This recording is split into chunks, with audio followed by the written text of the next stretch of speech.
It's an epic and titanic struggle. It's in the entire year. I couldn't go to the game. And I now has a house in Seacliff, right at one of the curves on like Camino del Mar. So I give people a lot of credit that are willing to step up and do that.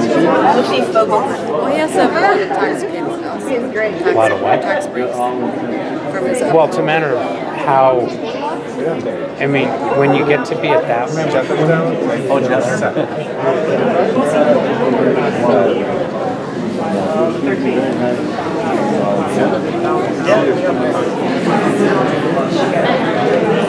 Tu connais sa femme, c'est qui? I know what they did, but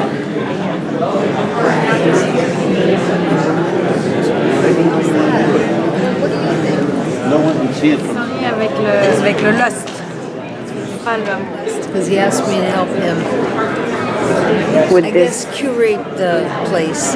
Here? So, curate the Knesset Israel, which has been closed for a long time. Oh, nice.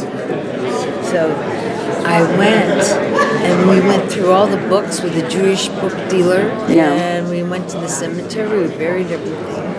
And this menorah was there, and it was a real disaster.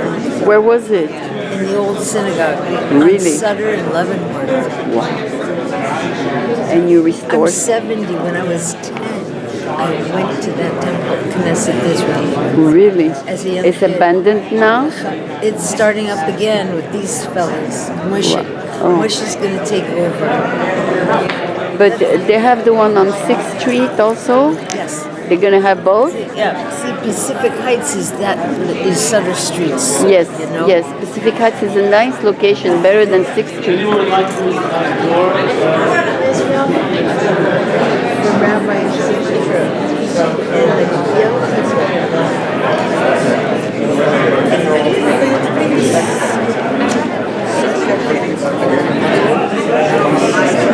It's already 7. Chinese? Did you cook? Didn't cook. yeah, but she's also Oui, Jenny cook. Pourquoi elle n'est pas venue? Hein? Elle est bête. Elle va rater un bon service. Tu vas rencontrer un homme. She can't stay till past 9. Right now, I just make clothing for people who see.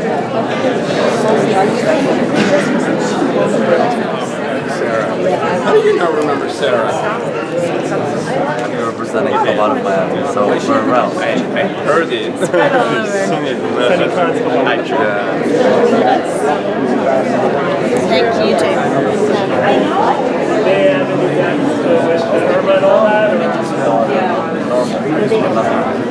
There's a lot of hype, yeah. A lot of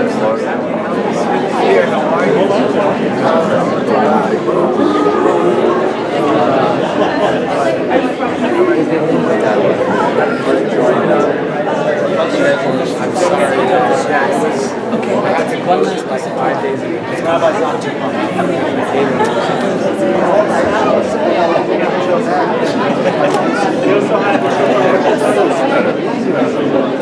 Yeah, I know. It was a little dark, like club style, like service. Thank you. Somebody.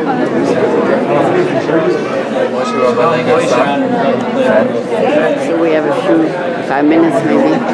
Do you go to this? This, How did you end up out here?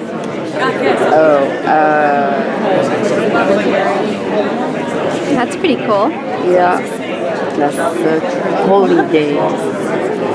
But on regular days they don't do that. On regular weeks, I mean during the year. Yeah. Which temple is called? But they have one on 6th and Mission, 6th Street and Mission. Oh, they do already? Everybody's wearing tennis shoes tonight. Oh. So everybody's wearing tennis. I'm sure I am not dressed. Nobody's noticing me anyway, I'm too old. Yeah, I noticed you. I usually go to services, but Today you decided to come?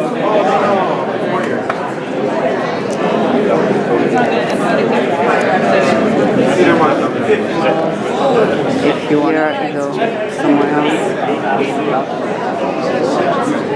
Guess I could always be better.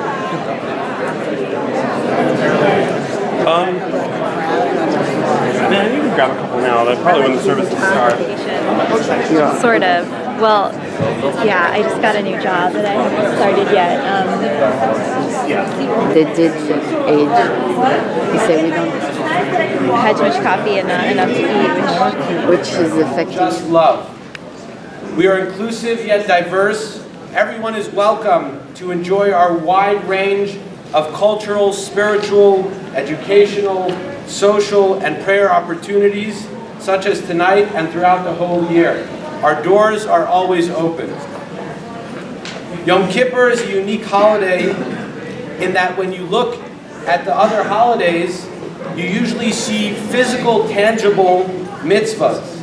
We shake the lulav on Sukkot, we eat matzah on Passover, we hear the Ten Commandments on Shavuot, but on Rosh Hashanah, on Yom Kippur, what is that tangible, physical action? What's that mitzvah that we're performing? That mitzvah is teshuvah, which means which is loosely and probably incorrectly translated as repentance. Repentance indicates that there's been some sin, that there's been some negative behavior, and one has to correct that. But the literal and more true translation of teshuvah is return. To return to one's innermost essence of who we really are, trying to appreciate, trying to identify what that unconditional essence of our soul really is. Entertaining the essence of who we are, not entertaining how we could be effective or how we can do or how we can speak, but where do we see ourselves on the highest and most deepest level. This perspective will help us experience the Kol Nidre prayer which we are about to chant. Kol Nidre is basically a saying of annulling all our vows, our oaths, our promises, that we're nullifying them. The cantor sings it 3 times and the congregation follows. And this to many people is the highlight of Yom Kippur. When you think about it for a moment, it's really strange. We're coming here at a serious moment. It's the Day of Atonement, we're fasting, and so why are we saying that all the commitments and all the promises that we made to people are null and void? It seems like you don't want to be responsible for your commitments and actions.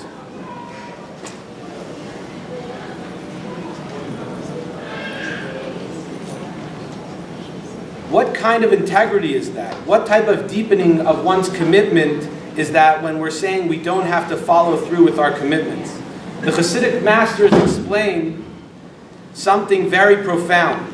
In addition to the historic origin of this prayer, which we're told that comes from the times when the Jews were in Spain, in fear of their lives and other in fear of their lives, that they had to make promises to other faiths and other lifestyles which they truly did not intend to follow. So on Yom Kippur, the holiest day of the year, they disavowed themselves from those commitments. There's actually truth to disavowing from things that we've done. The things that we've done in terms of what's limited us, what's defined us. You get into certain practices, you get into schedules, and just kind of run with it.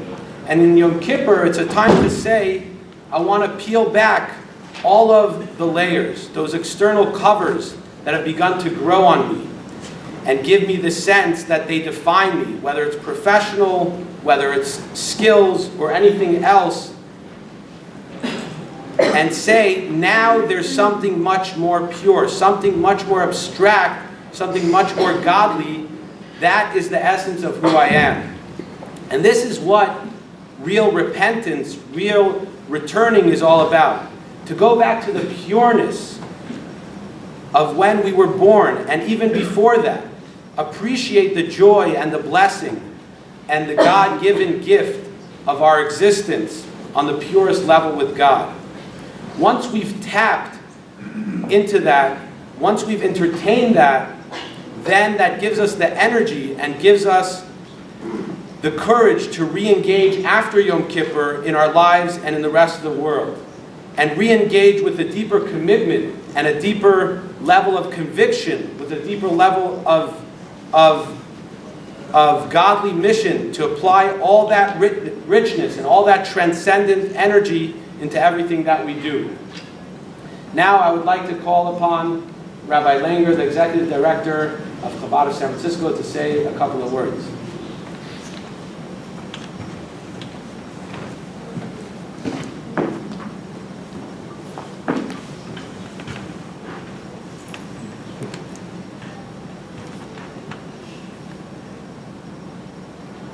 I was walking into the shul tonight, and